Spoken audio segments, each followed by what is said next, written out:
Well, hello, good afternoon, good morning, wherever you are in the world. Welcome to the NowSecure March DevSecOps Bunch webinar series. Again, this is our monthly series where we bring in experts on topics important to you. I'm very excited that today we have our partner, Stephen Boyer from BitSight. BitSight is a great organization, and we'll ask Stephen to introduce himself and his organization in a second. Today's topic with Stephen, he and I will be talking about from the outside in, understanding mobile app risk and pipeline performance at the perimeter. And what I think you're going to find is very interesting about today's session is that Stephen and his organization brings a very interesting external outside in view to the infrastructure and the perimeter that we're all setting up and the applications we're exposing to our users and to the world. So today we're going to go through our external view of security and risk, our inside out powering the pipeline, outside in with in your production environments with security performance management, do a summary, reference resources and so forth. I'll remind you, as we do with all of these webinars, the chat is open, the Q&A is open as well. Please ask questions as we go. Stephen and I will answer the questions at the end so we can maintain the flow as we go.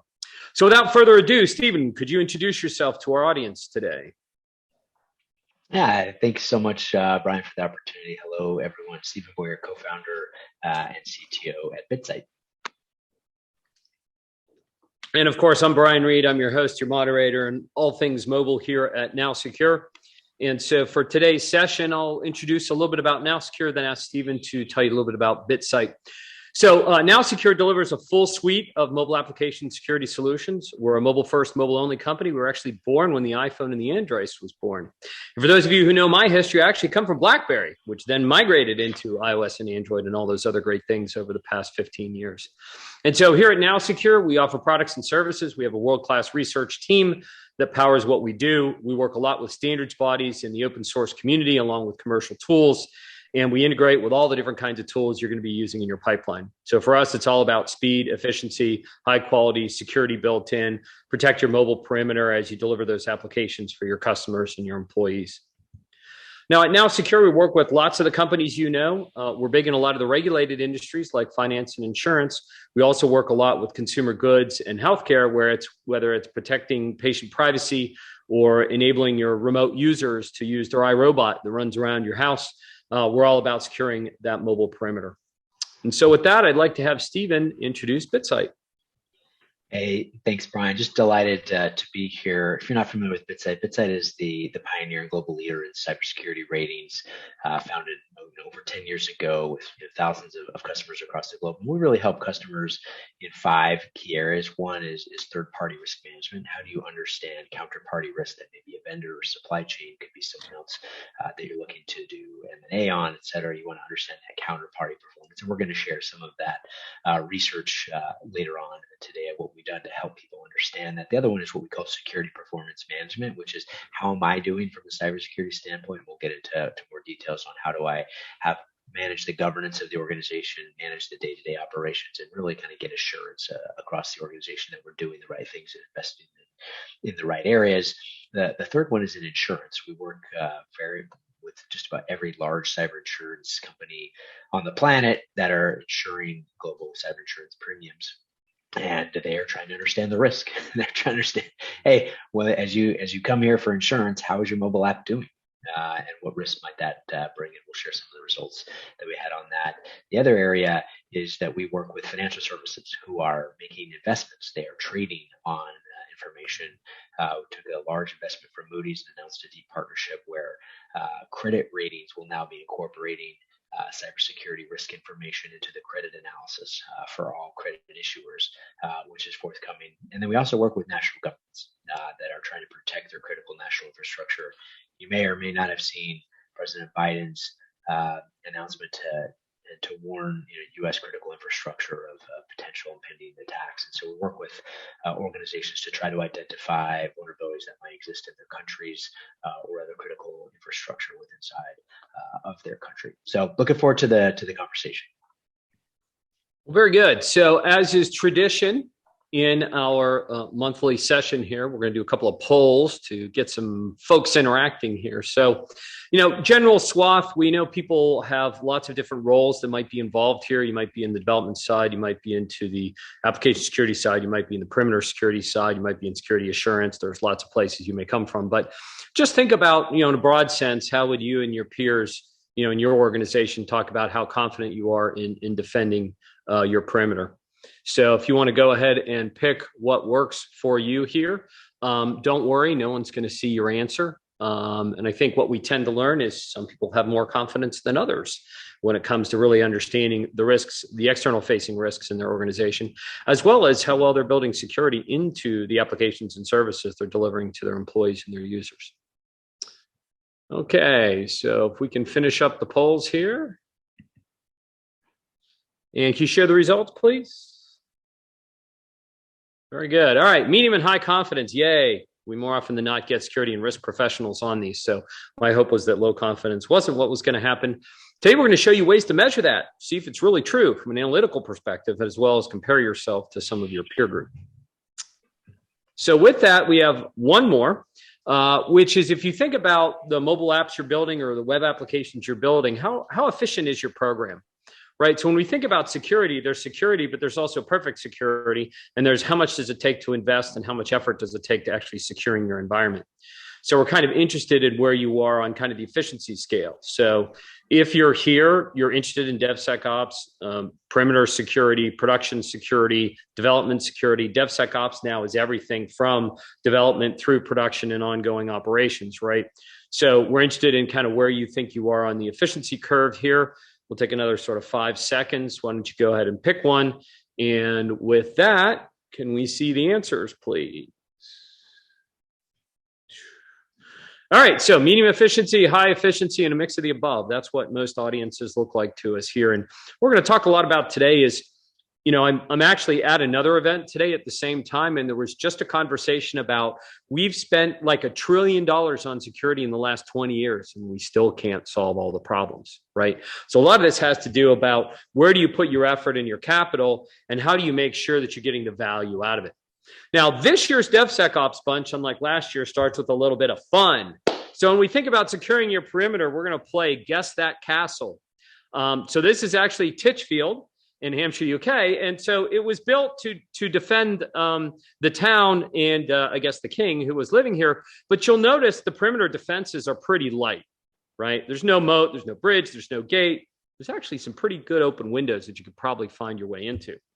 Now, when we think about defending a large perimeter, some of you are global multinationals, we can have a little fun and, think about the Great Wall of China, right? And whether that was effective or not in keeping the Mongols out, talk about a lot of time and expense and I think centuries of building out perimeter security that is really not worth any security today. Now, a lot of organizations move into, let's build the moat, let's put up the gates, like let's, build on an island and we're going to protect ourselves, right? So this is called Bolt Castle. And so while it looks pretty cool, it doesn't look that hard to get up the stairs into the castle either, even though it's sitting on the water. Now we go a little bit further. This is San Marino, right? So built in the 11th century or started in the 11th century. They tried to build at the top of a hill. So use the hill instead of the water as a way to get, defense. And what we're seeing here is this growth and layered security. And I had to throw in Neuschwanstein just because everybody thinks of the great European castles like Neuschwanstein. Again, they worked very hard on building at the top of the mountain and try to protect it. Now, the interesting thing about all of the castles that I just showed you is that all of them were ultimately invaded and overrun one or more times. And I think that's the way many of our organizations are facing reality. There are 2 castles in Europe that claim to have never been breached. So this is Hochschanz, if I pronounce that correctly. This is in Austria. And there is actually a prefecture in Europe, Liechtenstein, that actually in all the wars of all the years in the last 2 centuries, the last many centuries, never actually got invaded. Their natural defense, although they have a few castles, is actually the mountain ring around the appellate, where it kind of sits in a valley here. So what we want to do is figure out, how do we understand the risks from an outside-in view of our organization so we know we're doing the right things? And then what can we do to make it better? So I'd like to hand over to Stephen to get us started on what BitSight's been seeing out there in those thousands and thousands of customers and millions of networks. So over to you, Stephen. So Brian, that was very clever. I, I liked those stories. I think most of us are realizing that the perimeter is in some ways dissolving, right? I mean, certainly we have perimeter defenses, we have firewalls and those sorts of things, but it's really kind of end to end. How are you protecting the data? How are you building processes end to end wherever the data might be? You have probably thousands of employees who are working out of their homes. That perimeter has potentially exploded to where each of the homes is a remote office.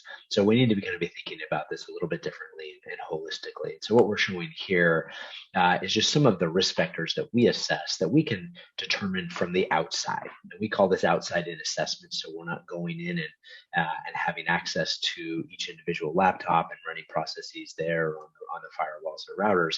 But there's just a lot you can learn about the control state and performance of an organization by watching month over month, year over year. You can just learn a lot about the behaviors. And so here, what we're showing is where we can observe systems that get compromised. The system will get compromised. You'll have malicious code running on that system, might be beaconing out. So you can observe that communication. You might have different security incidents. We know about the security incident that Okta had just talked about. We have configuration settings and best practices. Are you putting in place the best practices to limit spoofing of email or authenticating the sender? And then certainly there are perimeter services that you might have services that are exposed. Certainly RDP has been highly exposed or attacked either through brute force or through vulnerability exploitation. And so then are you keeping these IoT devices managed, et cetera? We call those insecure systems where they may be beaconing out and they may no longer be managed anymore, but they're certainly exploitable. And then one you see here is really kind of mobile application security, which is, hey, how am I building my development process and the whole end-to-end supply chain of assuring the security and data integrity of an application. Now, we do this for millions and millions of organizations across the globe. Matter of fact, we look at the whole entire IPv4 and IPv6 address space, and we're on 400 million domains. So we're looking internet-wide. We've been doing this for 10 plus years now. So we have some really interesting historical trends and data, and we're constantly doing research on this to share out. So what we want to do is kind of share some of the things that we've observed that are all observable without any sort of special access. And I think that's we talk about that being sort of the outside in approach. If you'd have to be living under a rock to know that ransomware is the scourge of the last probably 2 years, with claims and cyber insurance gone up 400% just in the last little while. And so we did some research to understand, okay, are there certain observables that highly correlate with organizations being susceptible to ransomware? And the way that we do that is we're tracking all public disclosures of ransomware events, and then we're cross-checking that and looking at, so what were their configuration states? What could we observe from the outside? What were some key indicators? Certainly certain open ports and protocols are highly correlated, but here we're observing that there are certain vulnerabilities that were exploited almost exclusively by ransomware providers, and we could track that. And what we're able to observe is organizations that had these vulnerabilities or certain configuration states had a much higher probability of a ransomware event. Not a guarantee, but the probability was 6.4 times higher, which is substantial, right? If you're thinking about managing that risk and say, hey, our susceptibility to ransomware attack goes up not by 1, 2, 3, 4, but 5, 6 times by having certain practices in place. And so I think this is super important for organizations to understand. Even here, if you look here, like TLS certificates, hey, if you're building a mobile application, it's probably authenticating unless it's doing it in the clear, which would also be a problem. But it's probably doing it over some sort of protected communications layer. Well, could that cause problems, potentially man-in-the-middle attacks if those certificates aren't being updated? Well, we see that although a certificate being out of date isn't necessarily the cause of a ransomware attack, the fact that it's not being managed well, the fact that there's not a process to keep that up to date, means that they're probably likely to be susceptible to other issues, right? So here you're looking at some really interesting indicators. Now, of course, the insurers are really tracking this, and insurance rates are going up 2 to 3 times right now because they're trying to figure out, okay, how do we look at different applicants and insureds to understand what risk that they might be bringing? Certainly sometimes helping them improve, but also trying to weigh that in the calculation of the underwriting process. But fast forward that to investments or trying to work with another customer, you want to be able to understand, okay, is there something else that I can give that's an indicator of the performance of this organization? So go to the next slide. Here, and this is obviously pretty timely with everything that's going on globally, but we also looked at susceptibility to different regions and concentration risk in different areas. So here we looked at the Ukraine. Given everything that's been going on, and certainly reported cyber operations going on in Ukraine, a lot of our customers are worried about either their own infrastructure or their exposure to infrastructure in Ukraine. And if that infrastructure going to be exploited, could that have knock-on effects like NotPetya, which kind of originated in Ukraine through a software vendor, but then spread and caused billions of damage. And so what we saw when we looked at this is when we looked at all the assets and mapped those to different sectors, that sure you had technology and business and manufacturing, financial services, pretty heavily dependent there inside Ukraine, with Europe obviously being the most exposed. Makes sense, the proximity, but European organizations had the most exposure to businesses and systems that were located in Ukraine. But it's not just like one-off, right? So 12% had at least 4 organizations with assets in Ukraine, and 7% had at least 5. So you start to look at that dependency and risk analysis there. And what's interesting is, healthcare and technology and financial services had high dependencies in the region. So when you're trying to think about that risk and how can I get visibility into it, manage it, you also want to be thinking about a geopolitical. Some of our customers in countries that were associated with sanctions have seen attacks go up 5,000% since the beginning of conflict. So getting that visibility from the outside, thinking about the supply chain and broader issues, could be a potential partner, et cetera. You may be on the other side of that if you're supplying mobile application services, or you may have partners who are supplying things to you that also might be potentially impacted. So next slide. We also are looking at the mobile applications. And just like the website, the mobile application is the window into the modern enterprise now. And think about the times you use an application on your mobile device every day. I can't think of a day that goes by where I'm not using some mobile application, which is, think of it like a website. It's a way to reach, services and data. Just instead of having it through a browser, it's a dedicated, interface on the mobile device. And so we examined these devices in partnership with NowSecure, and we looked at 93,000 mobile applications, across sectors, across 200 different tests, right? So this is not just a test for one thing. It's can we look across a pretty comprehensive set of tests, and then we scored it. And so if you're familiar with the Common Vulnerability Scoring System, or CVSS, it's looking at a range of exploitability and how hard it is and what you get, what kind of access that you can get. And so we broke these out into, okay, 0, you get minor severity or some information, all the way up to it's severe and you can get full system access. And so across those, I'll share sort of that distribution, but it was fascinating. Obviously, we didn't have to work with the companies. We didn't need access to code. You can learn a lot about mobile application practices, and not everyone's doing the same thing. Not everyone gets the same results. And so what you can clearly learn from this, and if you're going to take away anything from this webinar, is that different organizations with different practices, tooling, et cetera, are getting different results. And that could be a competitive differentiator for them, or certainly potentially putting those users at risk. So let's go to some of the results I can read out. But hopefully you're reassured technology and finance had sort of the best as a sector in terms of performance, which is good because those are usually the highest stakes applications. But you start to get down there into education and media, which many of us are using media applications, had some pretty problematic issues to where kind of material and up have some of these findings. And obviously we're not calling out the specific apps here, but these are apps you're using. So these are well-known, well-published applications. The NowSecure team has published about other well-known applications that have had security issues that they've worked with to remediate.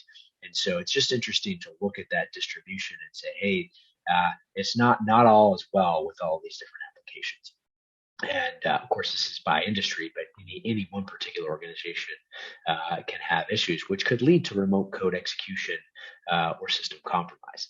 And I think that's what's super important, about the conversations today and what you're doing is you need to be thinking holistically about this. In some of these cases, it's not in the code; it might just be in the communications protocol where you're leaking sensitive data.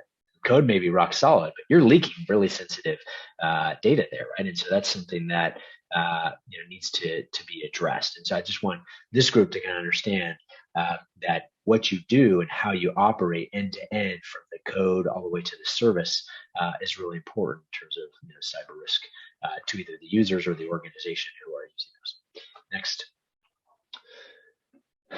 So I wanted to turn this back to Brian to talk about the inside out view.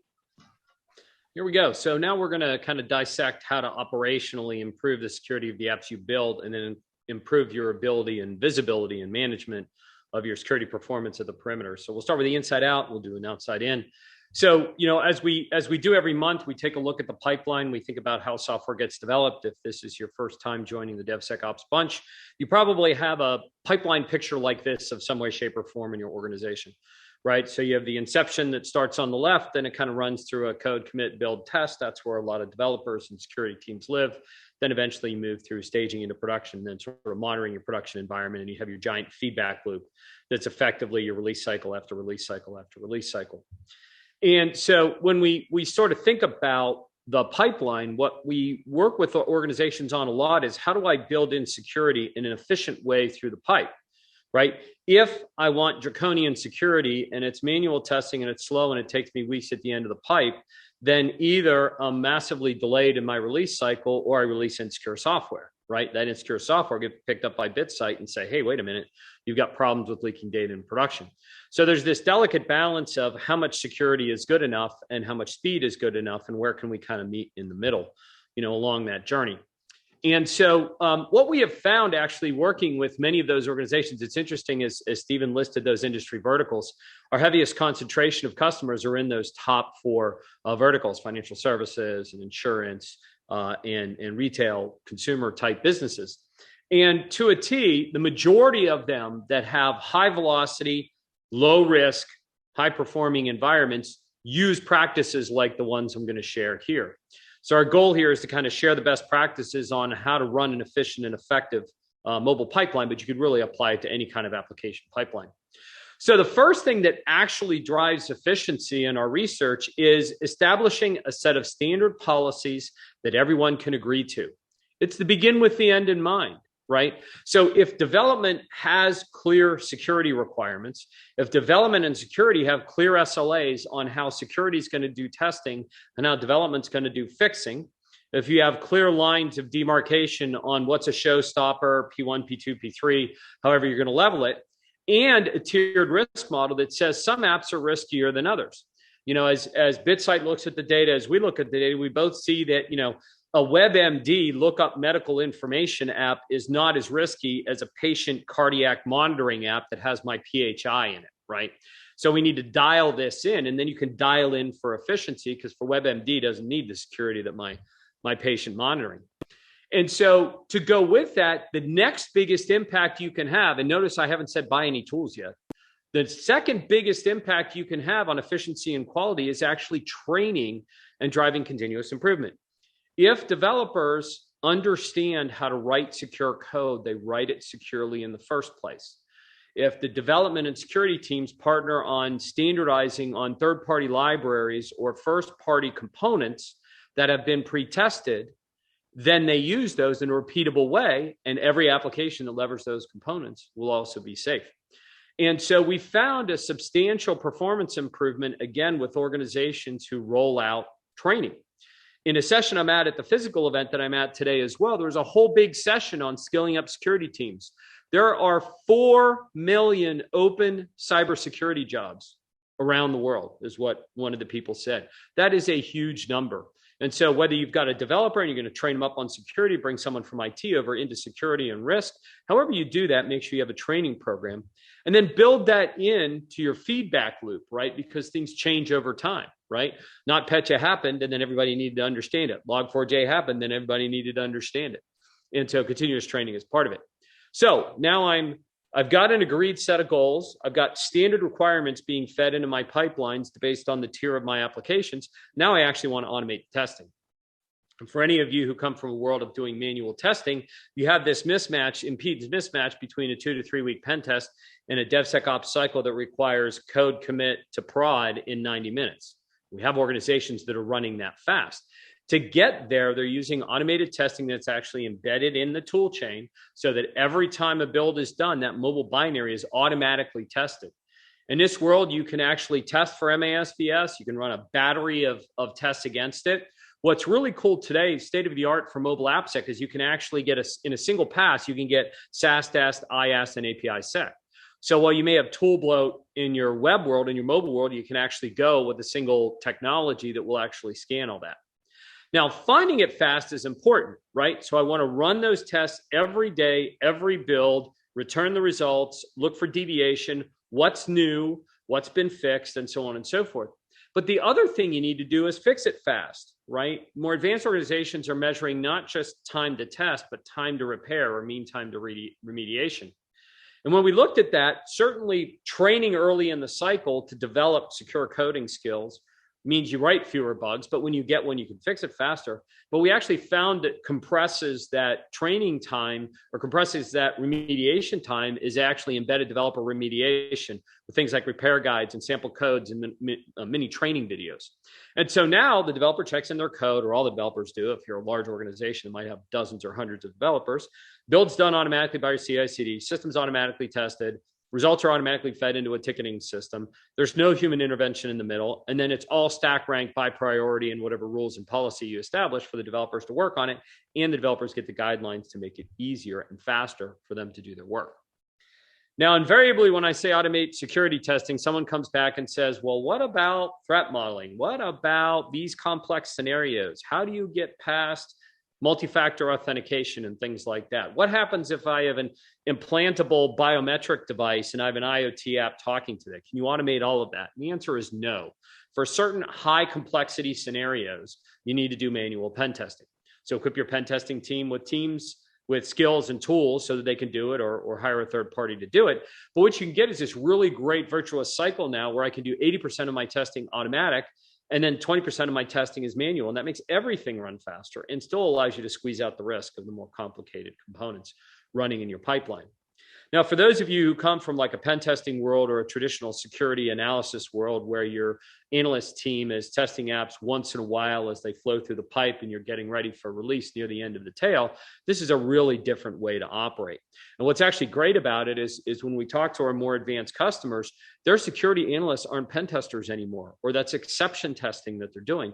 They're actually partnering with development to groom security skills, creating standard policies and practices, making sure security requirements for each new project are there, doing code reviews and skilling up the development team. And that's a really cool place to be, while also researching new technology when something else comes out. So if you want the recipe to running an efficient pipeline, do these 6 things. So we talked about establishing a standard policy across the organization so everybody's aiming in the same direction. Pre-train them, but then also embed continuous training throughout the life cycle of the applications you're building. When they get a bug, hit them with guidelines, hit them with training tools and reference information so that it never happens again. Automate the testing, pen test the hard stuff, and then monitor the stuff in production. And monitoring that in production is where Stephen and his crew come in, right? Because they're going to look from the outside in at everything you got running in prod and make sure that you're safe along the way. So NowSecure can help you with all of that. Whether you work with NowSecure or you find another path, those 6 components I just described really are the best practices for optimizing performance, efficiency, quality, squeezing out risk, and getting the release cycles that you need. NowSecure brings platform for DevSecOps, our supply chain monitoring solution, our pen testing tools for your pen testers, our free online academy. Everybody here today can sign up for free training. We don't even charge for our training. And then our pen testing team can help you with really complex stuff. We are doing such cool things now, testing like TVs with apps and cars with apps, along with the traditional mobile applications that may be ruling your world and the other services to make you successful. So with that, I'm going to steer it back to Stephen to talk about, all right, you build all these apps, they're all out in production. Now what do you do? Yeah, thanks, Brian. I think you really articulated kind of that plan for executing really well every day on that mobile production. And so we look at kind of what's best practices, where people are faced with different challenges and how to do well. Just before this, I had a call, with a major news network, and they were asking me how should organizations be thinking about responding to the warnings that are coming from the White House. And I was like, well, you don't just start now. Right? Hopefully, you're benefiting from all the investments that you've made. However, you are starting now. There are some patterns, but I'd say some of this is really learning to build and optimize. So that takes investment. So when the tough times come, you're ready to execute at a high level. And so when we think about watch and observe organizations really executing on a daily level at a high performance metric, what are they doing, right? And so they're building good governance into this process, right? They're not just letting anybody willy-nilly launch a service and launch it without whatever pattern they want or what other software they want. So they're building some governance in there. They are continuously assessing this, and everyone has some sort of gaps. And so you've heard about continuous monitoring, continuous assessment. This is where you're never done. The phrase I like to repeat is, it's kind of like the laundry and the dishes. You're just never done with the laundry and the dishes. It's just the next day you got to go do it. And so this is that continuous assessment, and then you're really trying to manage your controls, manage that to different metrics, standards, and regulations to try to get to where you need to be. And then you really want to be able to show the return on investment of that to either the board or to management or maybe a partner or investor or an insurer. You need to give some evidence that we are doing the right things and we are doing those consistently every day. So where we see people struggle, if you go to the next slide, is you want to be able to do this, but what are some of the hard areas? Well, you got to be able to do this across risk management and assurance, right? So like I just talked about, and build that. So this is how we think about the framework, is you want to be able to say, okay, I need to set targets, I need to budget, plan, and set that target.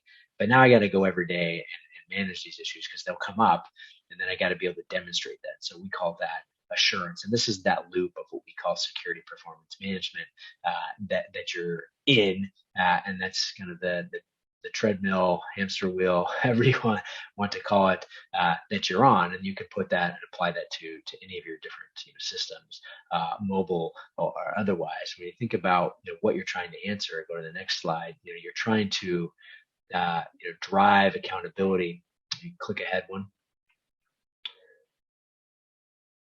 Yeah, you're really trying to drive accountability across your organization to a uniform performance metric. Everyone's going a different way. Sometimes it's hard to know, hey, did we get there? Do we reach our target? And so sometimes that's hard to measure.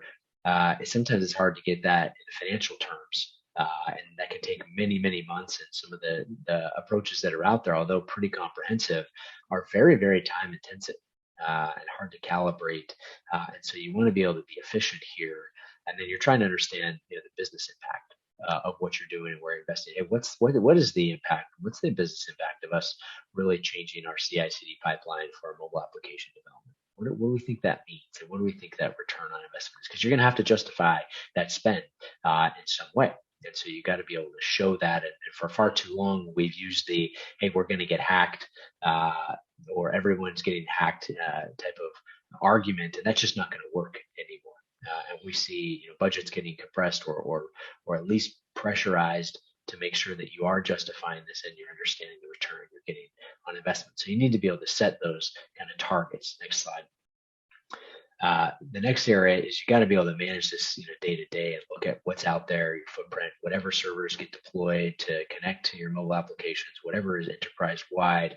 You got to be able to measure the effectiveness of the programs that you put in place and to be able to prioritize, because you can't do it all. And that's also really hard to say, okay, which things do we prioritize? Well, some of that's coming to your governance framework and targets. But some of it's also having that visibility, right? And so you want to have that continuous visibility. As new things pop up, We hear all the time about development teams who have launched different services. They're not maintaining them. The CIO of Equifax, said, hey, they got hit through a development system. Right? A lot of people say, oh, that's not going to impact us. Well, it was a dev system, right? And so it's one of these areas where you just have to have constant visibility and tracking that in the day-to-day. This is the basic blocking and tackling that needs to be executed. Obviously, you have that visibility there. And then the last one, next slide. Right, you want to be able to show, because you have invested, you're putting your time and attention, hey, we're doing a good job. And I think that's a really important to be able to report up, obviously internally, but also to others. Now more and more you have regulatory oversight. Certainly you have other customers who are going to want to understand how you're doing. They're going to either procure your services or use your applications, and they know you're part of their extended supply chain, and consequently the risk to them. So you need to be able to provide that and demonstrate, hey, this is what we're doing on an ongoing basis. Or historically, you've had attestations, maybe like a SOC 2, which is part of the equation, but that is a point in time typically, as opposed to an ongoing assessment. So next slide. Where we really help our customers is to be able to provide answers to these questions, and to help drive program efficiencies, and to measure that over time to see how you're doing. And so we provide analysis and analytics to track this, to be able to forecast it. Hey, we're starting to set these performance targets. Where are we going to go? How are we going to get there? These are the investments that we want to make. It's almost always the question you'll get from your board or someone else. How do we compare? I showed you those industry analyses. You may be sitting in financial services going, hey, well, we're in financial services, but how do we compare against other financial services, from how we're doing, even on a mobile perspective? But it could be other sorts of perspective, because it's almost always the question, and we do this in every other metric. Hey, how are we benchmarking against our peers, our industry? You've got to be able to quantify that to some way and say, okay, well, what risks do we think will occur? What exposure do we have, not just from a technical side, but from a business side? If this goes out of commission, if we lose this service because of downtime, what does that mean in terms of financial loss? And so if we were to invest X millions to correct that, what are we improving? And can I justify that? If you can say, hey, I can spend 1 million to reduce 20 million in risk, that may be a compelling argument that could go ahead and get funded and get you that kind of resource. And then of course, we talked about some of that attack surface. I shared some of the correlations with ransom. It's easy to miss stuff. And so you just want to be constantly watching those assets that may be externally exposed, certainly internal exposure as well. And then the last part here, we released this at the start of the pandemic to be able to observe the home remote offices. We call this the work from home remote office capability. As you now have, some of our customers have had 80,000 people go to work from home across the globe. They just blew their offices up from a couple hundred to 80,000. They had no visibility into what was going on those home networks and vulnerabilities seen on those routers. Obviously, no one's professionally managing those routers. Devices and spouses or children who have had devices compromised that move laterally across those networks. Lots of reports of attackers going after family members of high-level executives to move laterally inside of those trusted networks at home, which have almost no monitoring. And to sort of give that visibility, which across that extended attack surface. And so to be able to manage that, track that, and get assurance is really how we think about security performance management. Obviously, happy to follow up outside of this for additional questions. So kind of run it back to Brian to summarize.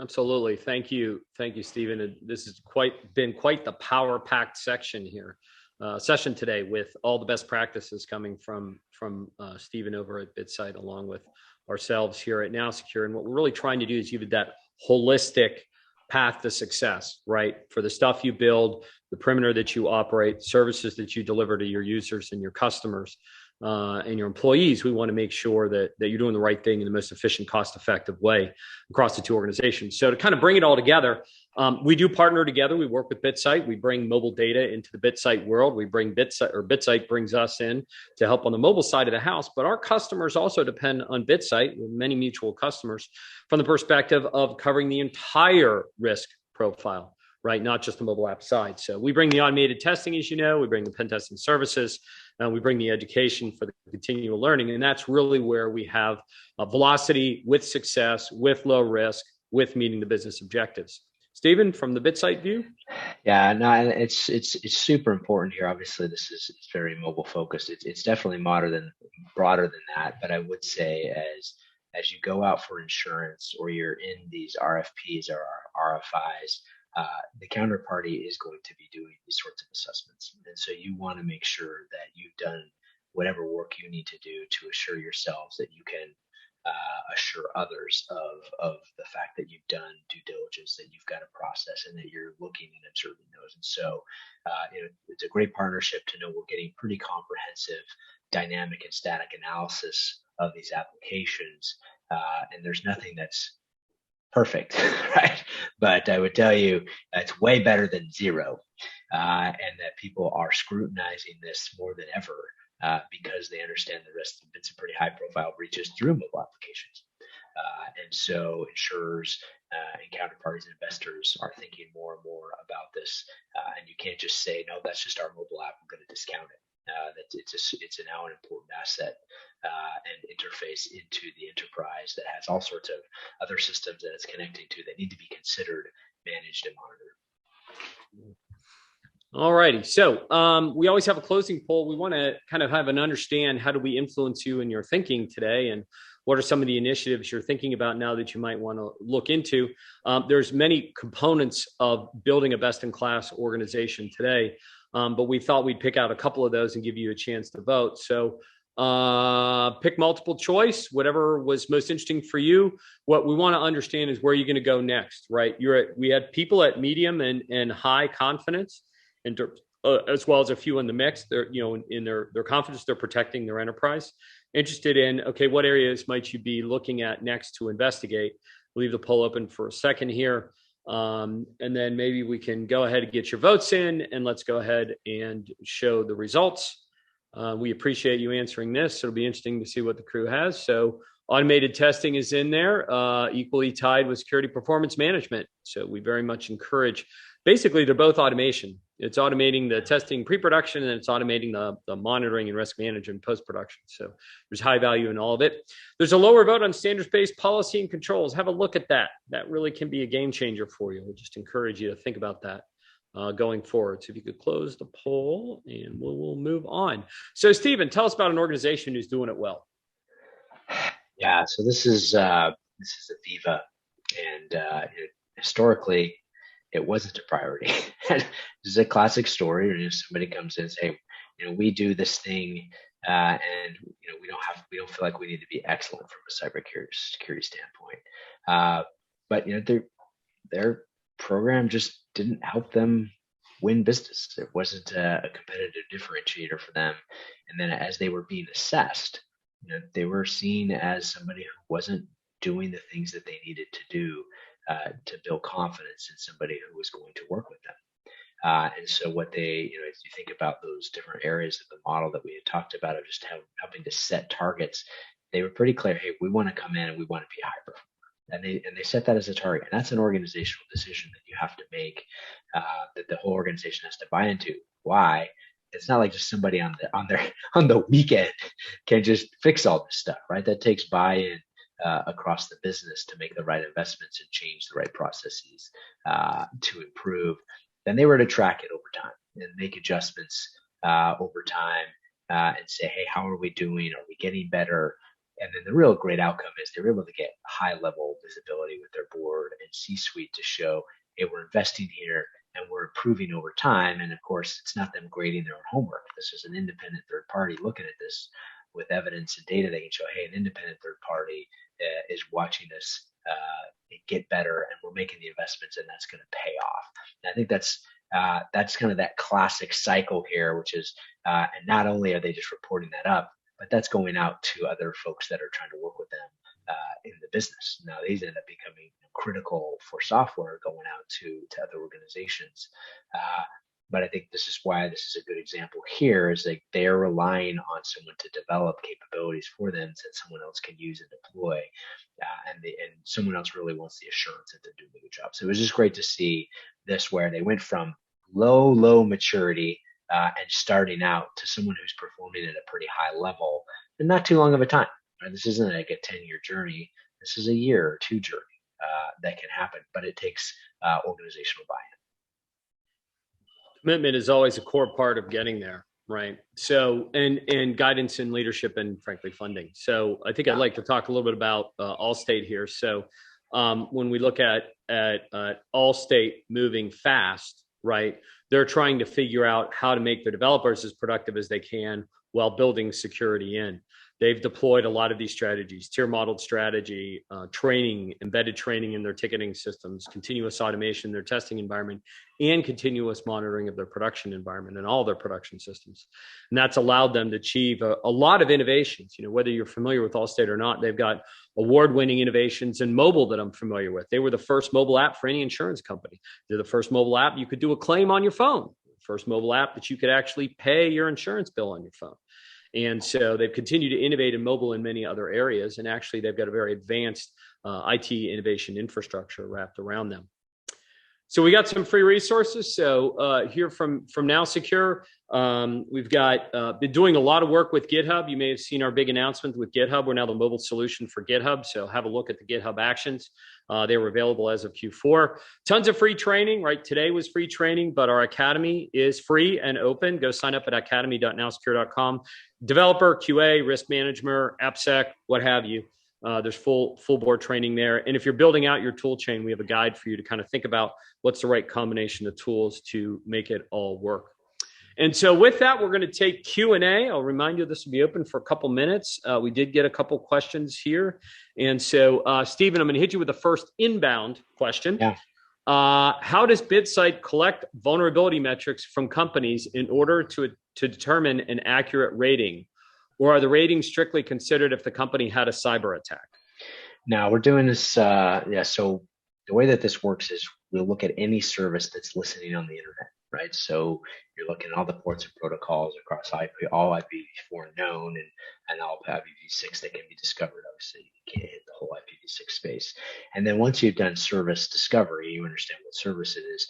We do non-intrusive tests for known vulnerabilities. And so say, hey, it looks like by doing the handshake and communicating with this particular service, this is a known pulse secure service that has this version, which is likely exploitable or vulnerable. And so you do those tests, across the internet every day, across the internet, everything that's internet facing. So you can imagine deploying a service as part of the mobile application chain that might be, let's say, Apache. There have been a bunch of Apache vulnerabilities announced, and say, okay, well, we would fingerprint that, and then we would look and test it, say, oh, does this look like it has known vulnerabilities associated with that? And so we're tracking thousands of vulnerabilities, and they're always being announced.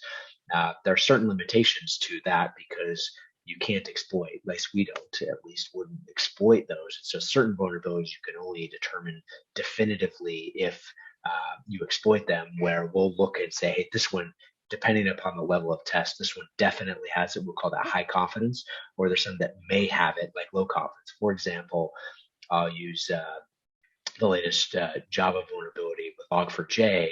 Log4j is a library, and that library was built in different places. So it's not just like an application where there were lists of applications that were using Log4j underneath. And so it's hard to determine that they were using Log4j without executing potentially some code that might send it down a path. Well, we were able to do other sorts of things, saying, hey, well, it looks like this is a Java service. So based on that Java service, it looks like they were maybe likely to be using Log4j, and then you can sort of flag that. And that a lot of times will help people answer the question, hey, what's our exposure to Log4j? Because they may not have a comprehensive inventory, but also what's the exposure to my third party within the supply chain, or from a national cybersecurity standpoint, from an insurance standpoint. So yeah, that's constant. And we talk about the automation. That's constant testing across the internet. Yeah, and I'll just round out that on behalf of BitSight and others, we're continuously monitoring the app stores, right? So, and that monitoring from the outside in is really how you get this database of what's really going on in the world and understand how to address it. So, for NowSecure, what languages does your testing tool support? Well, that's pretty straightforward. So, NowSecure, we got started as a pen testing company. We learned a lot about testing apps, and one of the things we learned was a myriad of languages and a very fast updating OS environment with iOS and Android. So we test mobile app binaries. So we can test a mobile app developed in any language as long as you can install it on iOS and run it. So Java and Swift and Kotlin and Objective-C, lots of different kinds of frameworks and third-party tools, lots of different, even the low-code, no-code tools like an App Annie, for example. We also test the SDKs in the open source that you're using in that, along with the first-party code that you write. So the good news is there are no dependencies. One of the things you'll find if you're new to mobile AppSec is that a few of the web testing vendors may have a little mobile support. They might do some Java. They do heavy Java on web, and they figured out how to do some basic Java testing on Android. Pretty much none of them do testing on iOS. In fact, a lot of the large web testing vendors come to NowSecure for their testing capabilities for mobile because of the complexity in dealing with all of that. So, this is a good one. So for you, Stephen, one for you, and then one for me, and we're done. What are some of the most common critical program deficiencies that you observe? Yeah, it's super common to not have a comprehensive list of assets, meaning what are all the services, what are all our domains, where are they pointing to?